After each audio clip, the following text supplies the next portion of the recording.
Dita, what company you come from? From Financial Services Indonesia, Okay. OJK.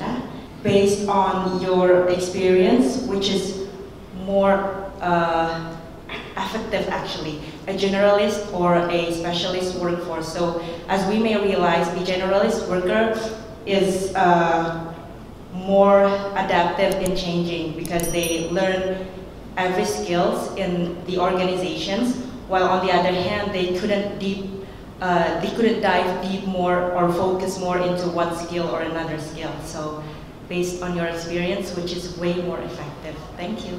We go to the second question, Ibu Dita, Miss Dita from OJK, Financial Services. It's about which one is more effective?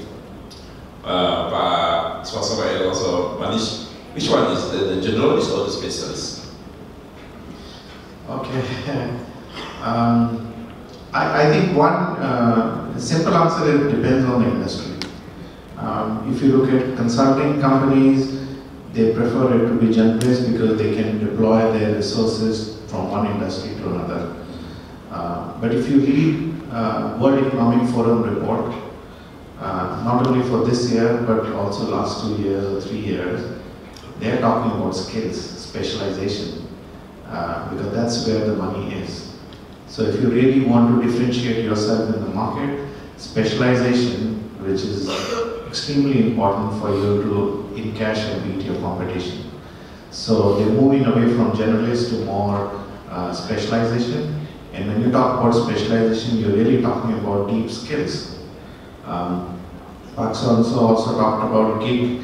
Gig is all about specific skills you're bringing to the table, and that is specialization. So gigs are moving away from being generalists to do everything, to master in certain areas which they can demand, premium or demand value.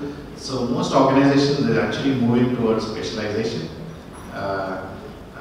But again, there are areas within the organization I would say is more generalist. Like for example, your CEO is a generalist, can do everything. So everything officer. Yeah, yes.